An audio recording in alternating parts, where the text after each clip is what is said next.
In a near future, the world as field of robotic science has been exceptionally developed, humanity manufacturing an artificial living form called the surrogate. The surrogate are realistic looking robots that are connected to humans' brains. They are connected to the brains with a device that has in excess of 100 sensors. When a human is situated on a chair-like device, those sensors join to various pieces of the human brain. By this cycle, whatever the human considers as the surrogate does, authorities portray it as controlling your second body through your brain. The inventor of the surrogate, Lionel Cantor, made it to asset disabled people carrying on with life as normal human beings. Since, just 3 years after, it begins to be utilized in wars to reinforce the military. As additional devices are made, they become modest enough to be purchased by the general public. This occasion redirects human existence. People start utilizing their surrogate to go outside their homes, and at last, they become completely subject to it. Due to the surrogate, you can go out without having to actually take off from the house, which limits the risk of accidents, robbers, and sickness. Additionally, you can look any way you like without going through plastic surgery or exercise. The surrogate will be the enhanced you and will associate with people of your life while you control it from your home. Just a brief time after the invention, the biggest surrogate company named VSI put out an announcement, saying that presently, 98% of the total of world population involves surrogate in various parts of their lives. People live in near complete disengagement, seldom leaving the comfort of their homes. Their surrogates associate with other surrogates, which has turned into the fashion of life now. Since of the utilization of surrogates, vicious crimes, transmittable sicknesses, and discrimination reduces to a record low. But, not every person is enamored with this technology. There is a minority group that believes that people shouldn't survive machines. They have laid out surrogate-free zones in various pieces of the US and are driven by a man well known as the Prophet. It is currently 14 years after the invention of surrogates. A young fellow is en route to a club.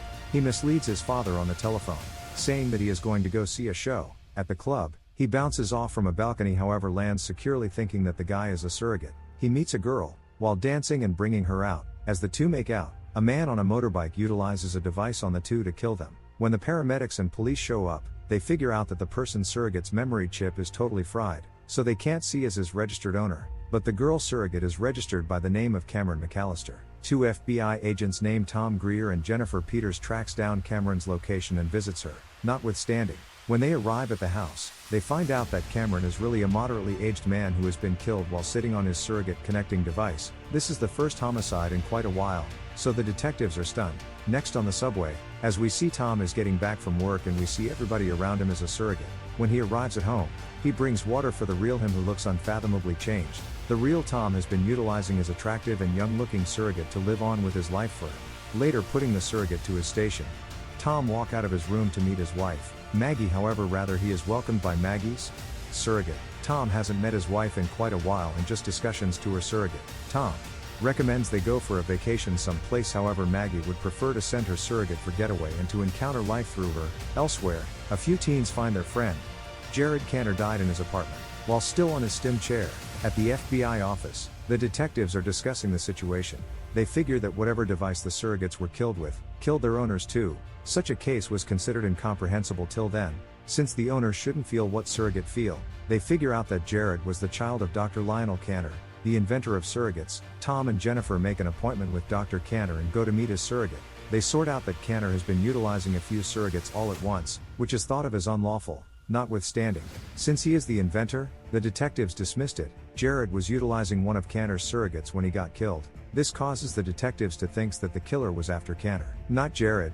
They then go to the biggest surrogate manufacturing company, VSI headquarters, to explore, yet the president dismisses them, claiming that the surrogate are 100% secure to their owners. By the camera footage implanted in Jared's surrogate when he was killed, they find the image of the one who killed him. They go to a colleague, Bobby Saunders, who is an administrator of the FBI PC system. He calculates Jared's killer's name as Miles Strickland. Bobby additionally has access to each and every surrogate in the US and can switch them off whenever. Subsequent to finding Miles' location, Tom and a partner pursue him on a helicopter. But, as they are going to get him, Miles flashes every one of the detectives with the weapon, killing both the surrogates and the operator. He likewise hurts the real Tom and kills his friend.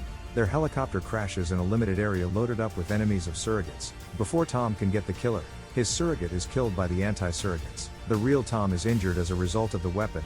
He leaves his room and falls oblivious. Then, we see Miles meet the leader of the anti-surrogates, the Prophet, who asks him everything he said to Tom.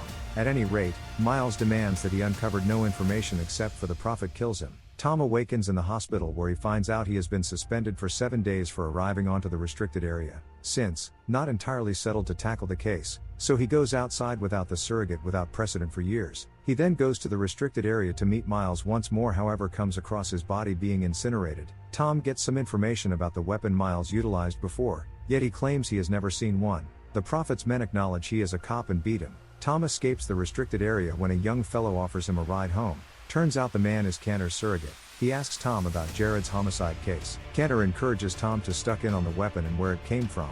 When an injured Tom arrives at home, he sees Maggie with her young friends hanging out in the living room. Maggie gets apprehensive when she sees him. However, he doesn't stand up to her. Afterward, Tom sees her discussing with a man and beats him. However, the man is a surrogate, so it doesn't irritate him. Next, we see a man break into Jennifer's home and kill her. Just later, he assumes command over her surrogate. The next day, Tom visits the military general and gets some information about the weapon. The general informs him that the weapon is called an overload device. It was made as a war weapon to mess with the surrogate with a software virus. Notwithstanding, the authorities didn't realize that the virus would kill the operators too. After they sorted it out, the manufacturer of the weapon stopped. VSI was the manufacturer of the weapon and they destroyed each unit of it. Nonetheless, this one weapon was forgotten about. In Get for the Info, Tom lets them know that the restricted area has the weapon. Then we see the Prophet hand his men the weapon to convey it to Jennifer's surrogate. Tom then goes to Maggie's work and inquires as to whether she misses their son. Incidentally, the two had lost their son in a car crash and Maggie has not had the option to recover since. We get a brief look at her real self who is old and wrinkly, an inverse of her surrogate. She and Tom are as yet lamenting the loss of their youngster. Elsewhere, the military attack the Prophet also, his men to get the weapon back from them. But, when they shoot the Prophet, who is the leader of the anti-surrogates, they figure out that he is likewise a surrogate. Then we see Dr. Cantor on his PC observing the person before the Prophet, as we realize that Cantor was the one acting like the Prophet to stop the utilization of his own invention. Tom meets Jennifer's surrogate, who is currently being constrained by Cantor. She tells Tom that Cantor's son was killed by VSI and their boss Andy Stone. They had sorted out that Cantor was attempting to stop the utilization of surrogates which would cause VSI an immense misfortune. Thusly, they, alongside Stone, intended to kill Cantor with the weapon, but they murdered his son by mistakenly. Carter couldn't bear the possibility of his son dying and made it his main goal to kill every one person utilizing surrogates. However, he wants the weapon and a code to make it works. Jennifer as of now has the weapon. She lets Tom know that Stone was involved to kill Jared also.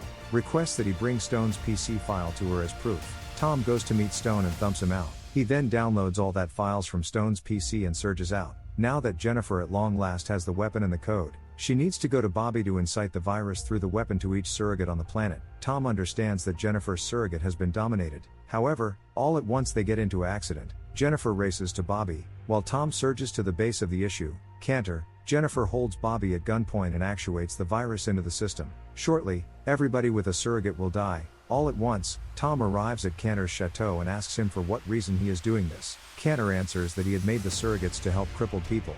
Not a great fit for everybody to be reliant upon it. Now that his son is dead, he would rather not let his dad go to no end. What's more, needs to end the surrogate addiction. Subsequent to spreading out his reasons, Cantor takes a pill. What's more, commits suicide. Tom assumes control over Jennifer's surrogate and asks Bobby how he can stop the virus from spreading.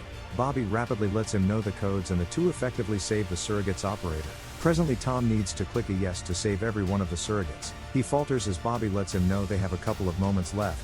He at last presses no, impairing every one of the surrogates on the planet. Many surrogates stop working in the streets. Not long, their owners emerge from their homes without precedent for years. Tom surges back to his home to see the real Maggie isn't in her room. He finds that she is in their son's room and the film closes as the two embrace. The end. If you like this story, please subscribe to the channel and like it to motivate me to bring you more stories like this.